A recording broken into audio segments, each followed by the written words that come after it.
Hello दोस्तों, आज से हम स्टार्ट करेंगे क्लास 11th अकाउंटेंसी के मल्टीपल चॉइस क्वेश्चंस जो आपके कॉन्सेप्ट्स क्लियर करने में हेल्प करेंगे।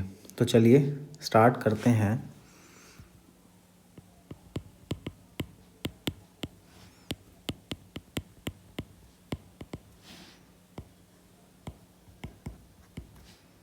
Lecture number 1।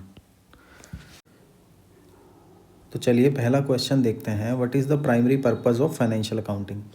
To manage employee performance, to manage employee performance, or to prepare financial statements for stakeholders, to set prices for products, to control production cost।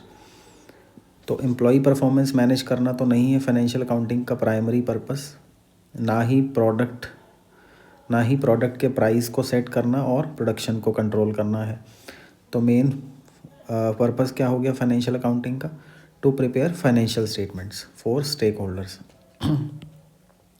Financial statements कौन सी होती हैं? Trading account बनाते हैं financial statement में, profit and loss account बनाते हैं, balance sheet बनाते हैं, कैश फ्लो स्टेटमेंट बनाते हैं। तो ये सब फाइनेंशियल स्टेटमेंट्स का पार्ट है। स्टेक होल्डर्स कौन होते हैं? स्टेक होल्डर्स होते हैं जो हमारे बिजनेस में इंटरेस्टेड हैं, जैसे ओनर्स हो गए, शेयर होल्डर्स हो गए, जिन्होंने पैसा लगाया है, जो देखना चाहते हैं कि कंपनी अच्छा परफॉर्म कर रही है या नहीं कर रही है। तो primary purpose is to prepare financial statement for stakeholders. Which branch of accounting, next question है, which branch of accounting focus is on cost of product manufactured? Cost की बात कौन करता है? Financial accounting, management accounting, cost accounting, tax accounting. तो cost of product manufactured कौन निकालता है? Cost accounting. What is an entity in an accounting? Entity का क्या मतलब होता है? एंटिटी हमने पढ़ा था, एंटिटी का मतलब होता है कोई स्पेसिफिक बिजनेस और ऑर्गेनाइजेशन। एक्स लिमिटेड कोई भी कंपनी हो गई, जैसे हिंदुस्तान लिमिटेड, रिलायंस हो गई, ये सब एंटिटी है। एंटिटी का मतलब हो गया स्पेसिफिक बिजनेस और ऑर्गेनाइजेशन। एंटिटी का मतलब क्या ये हो सकता है type of financial statement, employees role, record of transaction? नहीं। तो आंसर है बी, अ स्पेसिफिक बिजनेस और ऑर्गेनाइजेशन, इसको एंटिटी कहा जाता है। Which of the following is an example of an asset? अब इनमें से एसेट कौन सा है? तो एसेट का क्या मतलब होता है? एसेट का मतलब मैंने आपको बताया था कि कोई भी इकोनॉमिक रिसोर्स जो एंटिटी ऑन करती है। करंट एसेट होते हैं, नॉन करंट एसेट्स होते हैं, दो तरह के एसेट्स होते हैं, करंट और नॉन करंट। तो अकाउंट पेबल क्या है? ये तो लाइबिलिटी है। कैश इन हैंड ये एसेट है। कौन सा एसेट है? करंट एसेट या नॉन करंट एसेट्स? ये करंट एसेट है। लोन्स टेकन, ओनर्स इक्विटी, ये सब एसेट नहीं है। What are liabilities? लाइबिलिटीज़ क्या होता है? लाइबिलिटीज़ का मतलब होता है owners investment in the business. Owner ने जो बिजनेस में पैसा लगाया उसको तो कैपिटल बोलते हैं। ओनर ने जो बिजनेस में पैसा लगाया। ऑब्लिगेशंस और debts owed by the business, ये होता है liabilities.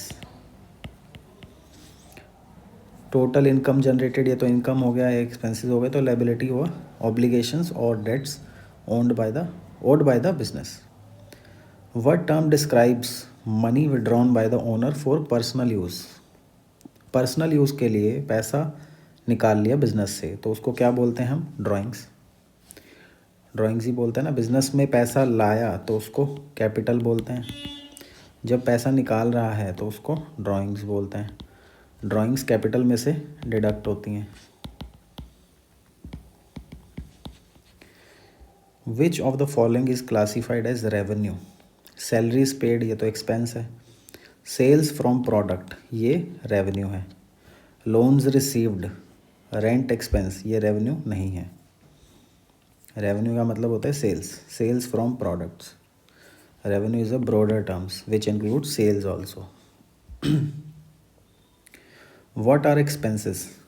Profit made from sales, ये कोई एक्सपेंस थोड़ी ना है। Cost incurred to generate revenue, तो ये एक्सपेंसेस होते हैं। जो खर्चा हम करते हैं रेवेन्यू जनरेट करने के लिए, उसको एक्सपेंसेस बोलेंगे। Investment made by owners, income from investment, ये एक्सपेंसेस थोड़े ना है। Next question is which term refers to spending money और incurring a liability for goods और सर्विसेज रिसीव्ड। तो इसका मतलब क्या है, एक्सपेंसेस। एक्सपेंसेस करते हैं तभी तो मनी स्पेंड होती है या कोई लायबिलिटी क्रिएट होती है। खर्चा करते हैं तभी तो लायबिलिटी क्रिएट होती है।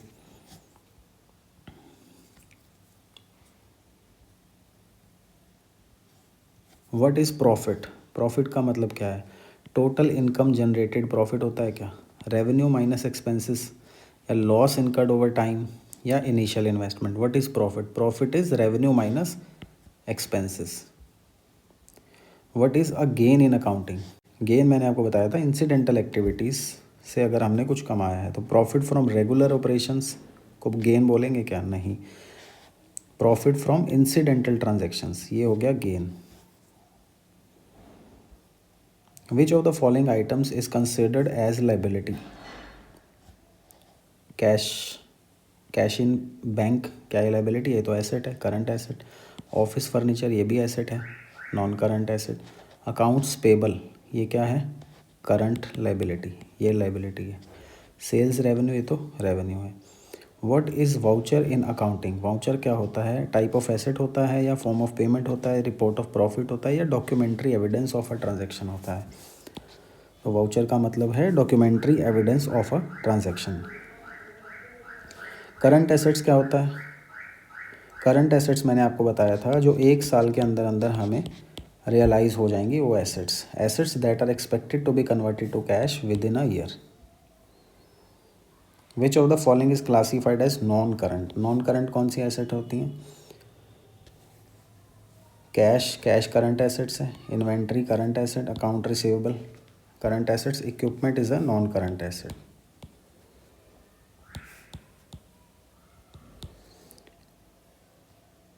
नॉन करंट एसेट्स कौन सी होती हैं, जो हम लॉन्ग टर्म पीरियड के लिए होल्ड करते हैं जिससे रेवेन्यू जनरेट कर पाएँ। तो चलिए आज के लिए इतना ही, मिलते हैं नेक्स्ट वीडियो में।